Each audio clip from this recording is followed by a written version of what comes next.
Fala comigo, rubro-negro. Eu tô trazendo aqui pra vocês hoje, provavelmente, muito provavelmente, tenho quase certeza disso, que esse vídeo falando sobre Gabigol é o vídeo mais esclarecedor e o vídeo mais confiável que você pode ver na internet a respeito desse assunto de renovação de contrato, de Gabigol no Palmeiras, Gabigol no Panathinaikos, Gabigol no Cruzeiro. A respeito desse assunto, esse é o vídeo mais esclarecedor, mais completo e mais confiável, porque quem passa as informações não é um jornalista, não é um apresentador, não é alguém que escreve para um jornal.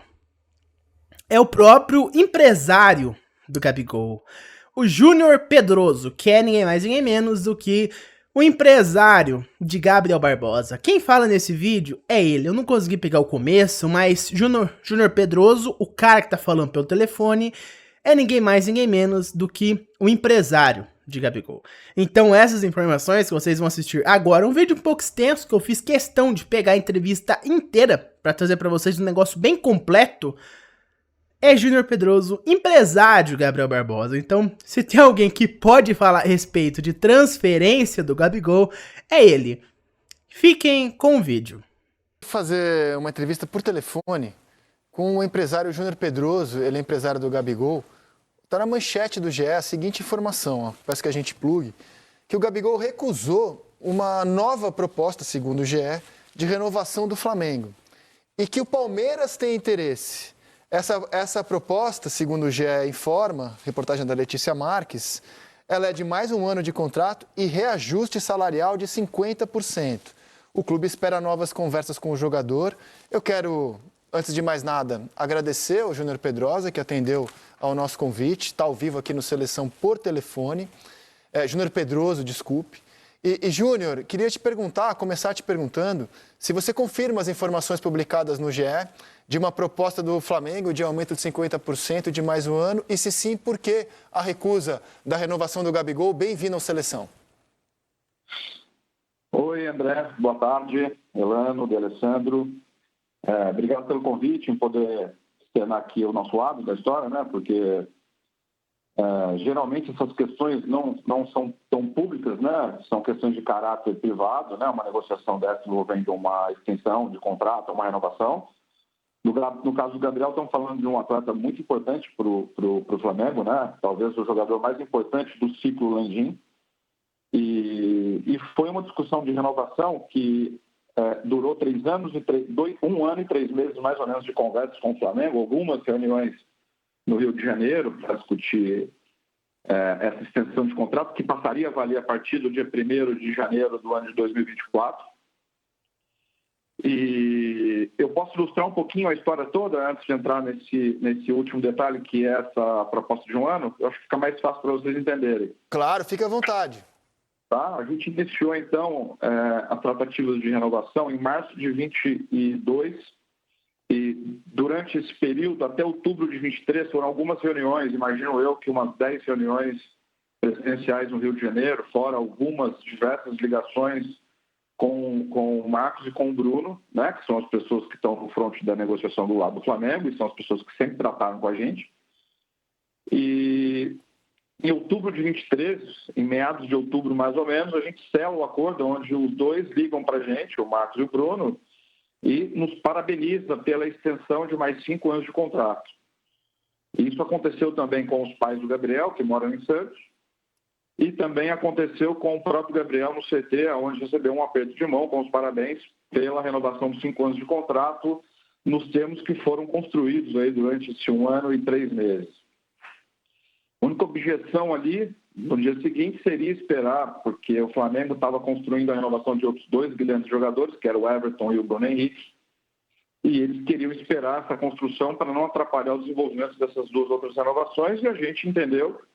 Paralelo a isso, o meu sócio e advogado estava em contato com o jurídico do Flamengo, pedindo as minutas para a gente adiantar o processo jurídico de revisão de contratos.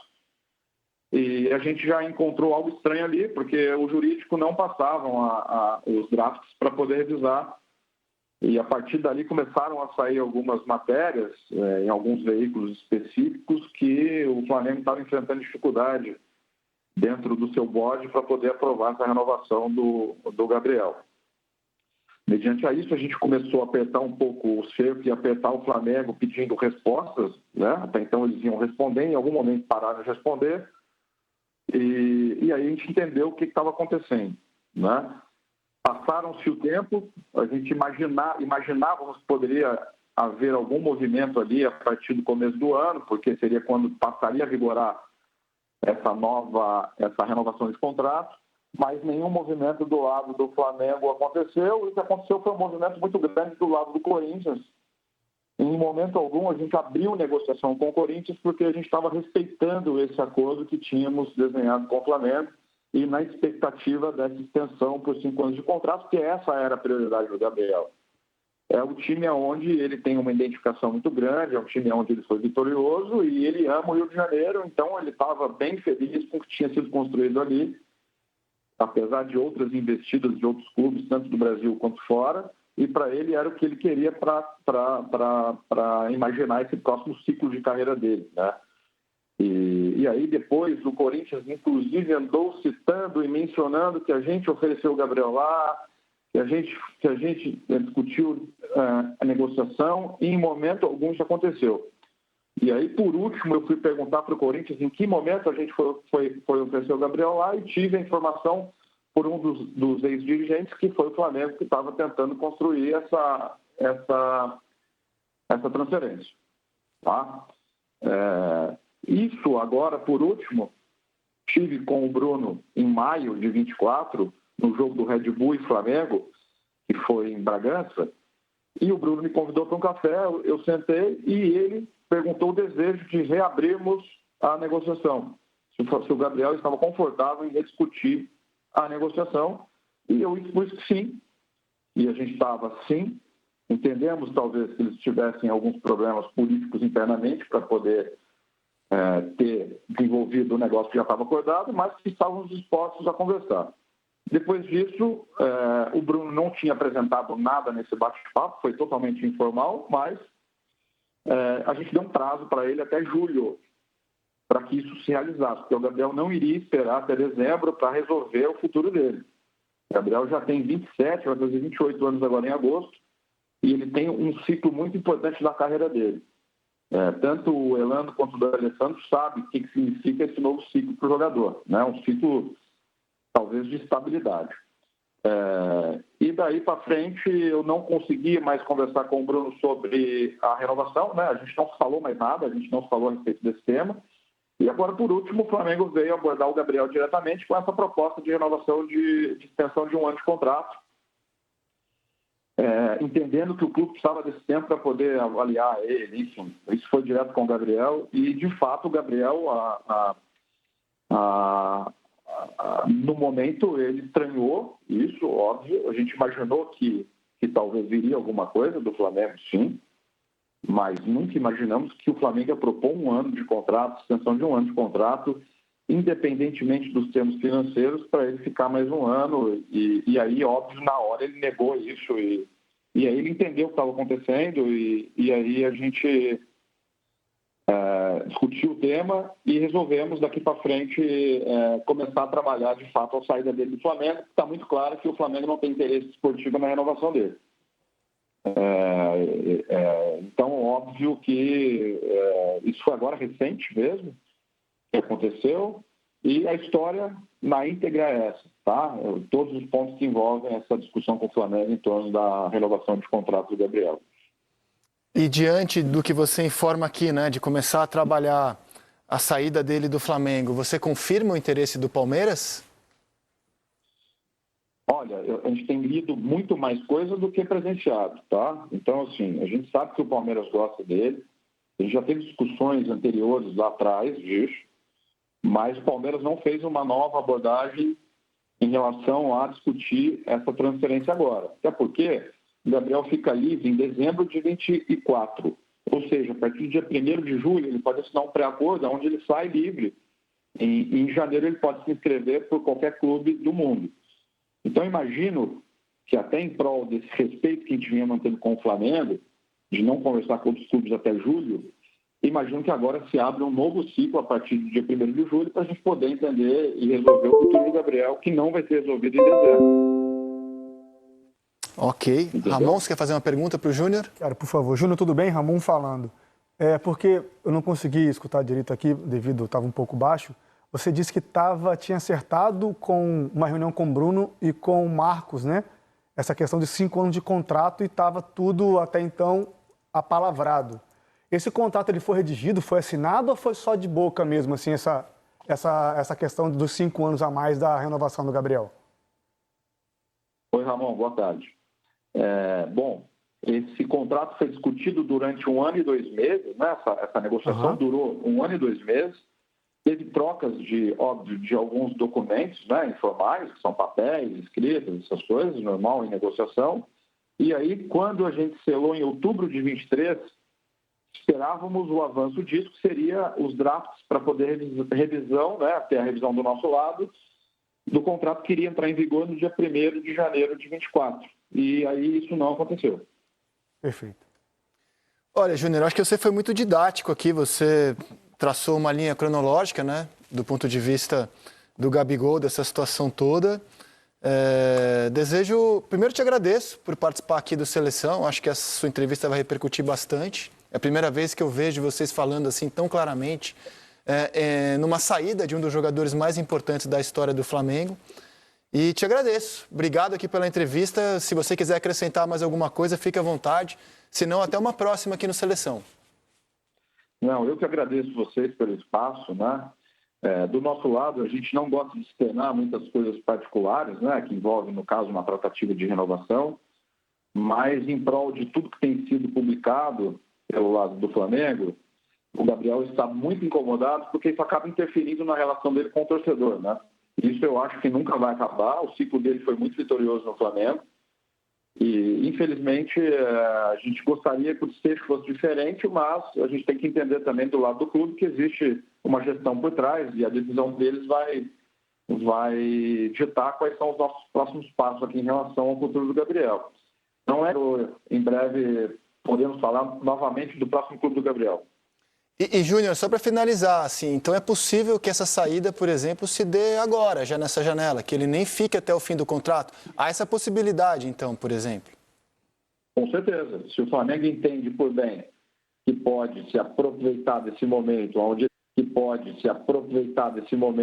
ele pode exigir alguma troca ou algum valor financeiro para liberar o Gabriel de forma antecipada, isso claramente poderia ser efetuado. Caso contrário, ele vai sair em dezembro livre, né? E aí, óbvio, entender da parte do clube o que eles preferem. Ok. E, assim, já foi noticiado também que o Cruzeiro tinha interesse no Gabigol. Você confirma que o Cruzeiro também demonstrou interesse já no Gabigol? Bom, André, quando existem ciclos de momentos que, às vezes, os clubes, entendendo que o movimento com o Flamengo não está evoluindo, aí os gestores ligam para entender a situação e se colocar, óbvio, à disposição do negócio, né? Como a gente estava num ciclo fechado de negociação com outros clubes, até julho, então a gente não avançou nenhuma negociação. Mas, óbvio que informalmente houve alguns contatos de alguns clubes, sim, e agora, óbvio, a gente vai retomar todos esses contatos e entender os nossos próximos movimentos. Então está, pessoal, foi um vídeo bem esclarecedor, um vídeo bem completo, até extenso, porque é 10 minutos só de conversa, só de fala, só de informação. 10 minutos nada, 12 minutos e meio quase. Então são 12 minutos e meio de pura informação do empresário do Gabigol falando e dando informação de que ia renovar com ele por 5 anos. Saiu essa informação na Globo, né, no Globo, de que teria 1 ano de contrato, 50% de aumento salarial. E cara, eu acho que o negócio é o seguinte: eles não quererem renovar com o Gabigol por 3 ou 4 anos é até, cara, algo esquisito, algo estranho. Há quem diga até com a falta de respeito com o Gabigol, porque o Gabigol vai fazer 28 anos agora em agosto. E o Flamengo, vamos supor que renove com ele por 4 anos. Então teremos 25, 26, 27 e 28. até 2028. 4 anos e meio, vamos colocar até o final de 2028. O Gabigol vai estar com 32 anos, ainda vai estar de boa, vai estar começando a entrar lá no final da carreira, né? Cara, o Flamengo renovou com o Bruno Henrique, que tem 33 por 3 anos, renovou com o Bruno Henrique até os 36. O Everton Ribeiro saiu do Flamengo agora, no final de 2023, com 35 anos. 34 no caso, porque ele já fez 35 esse ano. Então saiu do Flamengo com 34. Então o Gabigol ia acabar o contrato dele mais novo do que o Everton Ribeiro quando saiu do Flamengo, cara. Mais novo, muito mais novo do que o Bruno Henrique, que vai sair do Flamengo aos 36. É claro, caso ele cumpra integralmente o seu contrato. Então, na minha visão, tendo em vista as decisões que o Flamengo tomou, manteve o Everton Ribeiro até os 34, renovou com o Bruno Henrique até os 36. Eu não vou citar o Felipe Luiz, porque ele renovou com o Flamengo por 1 ano, baixando muito salário. Renovou com o Flamengo porque ele queria jogar no Flamengo até o final da sua carreira. Igual o Diego Ribas, aceitou uma drástica redução salarial para ficar no Flamengo por 1 ano. Eles escolheram isso, sabe? Escolheram por respeito ao torcedor e para ter um final num clube, terminar de maneira exemplar, de maneira heróica, da melhor maneira possível, terminar a sua carreira num clube, que eles foram tão importantes, que é o clube do Flamengo. O Diego Ribas e o Felipe Luiz escolheram essa opção. O Everton Ribeiro preferiu jogar no Bahia. Não quis, bem, o Everton Ribeiro tá muito novo para aposentar. O Diego Alves preferiu ir para fora, continuou a carreira, foi pro Celta de Vigo, nem jogou pelo Celta de Vigo. Enfim, uma situação triste a do Diego Alves. Mas eu não entendo o Flamengo não renovar com o Gabigol por 4 anos, acabar com 32 anos, sendo que renovaram com o Bruno Henrique até os 36. Eu não entendo essa questão de tempo, né? Mas por enquanto foi isso, meus amigos. Muito obrigado por ter me ouvido até aqui. Relembrando, deixe seu like, se inscreve no canal e também aciona o sino de notificação. Eu vejo vocês no próximo vídeo. Um abraço a todos e até mais. Vamos, Flamengo!